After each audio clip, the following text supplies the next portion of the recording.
কৌস্তৱ যেহেতু শিৱসাগৰ গোহাঁইচুকত এই ভয়ংকৰ ঘটনাটো সংঘটিত হৈছে দুই মহিলা অৰ্থাৎ পত্নী আৰু শাহুৱেকক যেহেতু নিৰ্মমভাৱে আক্ৰমণ কৰিছে চুৰিৰে আঘাত কৰিছে কিন্তু কিহৰ বাবে আক্ৰমণ কৰা হ'ল এই সন্দৰ্ভত কিবা তথ্য জানিব পৰা গৈছে নেকি আৰু এতিয়াও পলাতক হৈ আছে এই নৱ সন্দিকৈ নামৰ ব্যক্তিগৰাকী সবিশেষ আপোনাৰ পৰা জানিম কৌস্তৱ নৱ সন্দিকৈ নামৰ যিজন ব্যক্তি সেই ব্যক্তিজনে ইতিমধ্যে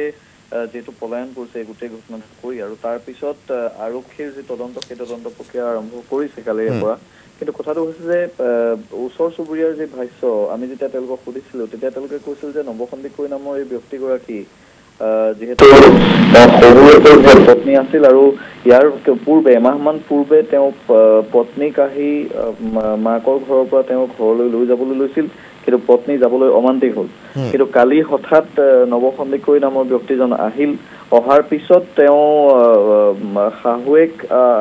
আৰু পত্নীক অৰ্থাৎ প্ৰথম পত্নীক তেওঁ গৈ পিছফালৰ পৰা ডিঙিত আক্ৰমণ কৰিছে আৰু তাৰ পিছত যেতিয়া শাহুৱেকে আহি তেওঁক ৰক্ষণাবেক্ষণ দিবলৈ আহিছিল তেতিয়া শাহুৱেকৰ পেটতো চুৰিৰে আঘাত কৰিছে বা যিখন খুকুৰি সেই খুকুৰিৰে তেওঁ আঘাত কৰিছে আৰু খুব গুৰুতৰভাৱে আঘাতপ্ৰাপ্ত হৈছে দুয়োগৰাকী মহিলা ইতিমধ্যে শিৱসাগৰ অসামৰিক চিকিৎসালয়ত তেওঁলোকক কালি ভৰ্তি কৰা হৈছে আৰু সম্প্ৰতি কেনেকুৱা এটা পৰিৱেশত আছে বা কি অৱস্থাত আছে সেয়া আমি কিছু সময় পিছত গম পাম কিন্তু কথাটো হৈছে যে কিহৰ বাবে গোটেই ঘটনাটো হৈছে সেয়া যদিও বা তদন্ত প্ৰক্ৰিয়া আৰম্ভ কৰিছে কিন্তু পাৰিবাৰিক কণ্ডলেই মূল কাৰণ হয়তো হ'ব পাৰে আৰু দ্বিতীয় কথা হয়তো নিচাসক্ত হৈও এনেধৰণৰ কাম যিকোনো এজন সাধাৰণ মানুহে কৰিব নোৱাৰে যদি তেওঁ নিচাত নাথাকে আৰু দুগৰাকীকৈ মহিলাক আক্ৰমণৰ ঘটনা পাৰ্থ ইমান সহজ নহয় গতিকে যি অস্ত্ৰৰে তেওঁলোকক আঘাত কৰিছে সেই অস্ত্ৰ তেওঁ লগত লৈ আহিছিল নে সেই অস্ত্ৰ তেওঁৰ ঘৰৰ পৰা বা শাহুৱেকৰ ঘৰৰ পৰা তেওঁ লৈ পেলাই তাত আঘাত কৰিছে সেই কথাও এতিয়ালৈকে আমি গম পোৱা নাই গতিকে খুব নিচাসক্ত হৈ নিচাত আহি তেওঁ এই ঘটনা সংঘটিত কৰিছে নে সুস্থ মগজেৰে তেওঁ এই ঘটনা সংঘটিত কৰিছে এই কথাবোৰ নৱ সন্দিকৈ গ্ৰেপ্তাৰ হলেহে নিশ্চিতভাৱে গম পোৱা যাব কিন্তু আৰক্ষীয়ে তদন্ত প্ৰক্ৰিয়া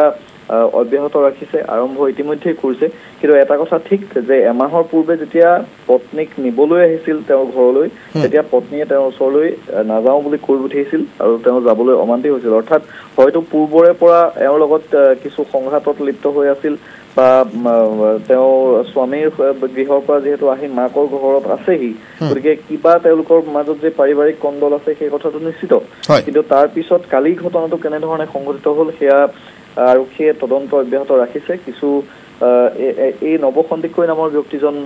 যদি আটক হয় তেতিয়াহ'লে নিশ্চিতভাৱে আৰক্ষীৰ জেৰাত এই সকলোখিনি ওলাব পাৰ্থ কৌস্তৱ দুয়োগৰাকী মহিলাৰ স্বাস্থ্যৰ অৱস্থা বৰ্তমান সময়ত কেনেধৰণৰ কালি খুব ততাতৈয়াকৈ যিহেতু শিৱসাগৰ অসামৰিক চিকিৎসালয়ত ভৰ্তি কৰোৱা হৈছিল আৰু আজি আমি কিছু মুহূৰ্তৰ পিছত গম পাম কিন্তু সম্প্ৰতি সুস্থ অৰ্থাৎ একেবাৰে সুস্থ নহলেও কালিৰ তুলনাত আজি কিছু সুস্থ বুলি আমি গম পাওঁ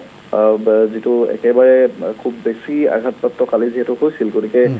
চিকিৎসা চলি আছে আনুষ্ঠানিকভাৱে আমি চিকিৎসকৰ পৰা আৰু কিছু মুহূৰ্তৰ পিছত সেই কথাখিনি গম পোৱা যাব ঠিক আছে ধন্যবাদ জ্ঞাপন কৰিছো কৌস্তৱমণি কাকতি সবিশেষ তথ্যখিনি জনোৱাৰ বাবে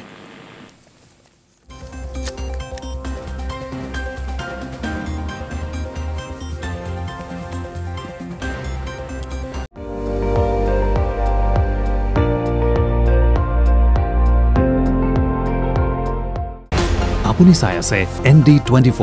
সৰ্বশ্ৰেষ্ঠ নহয় সৰ্বোত্তমৰ দৌৰ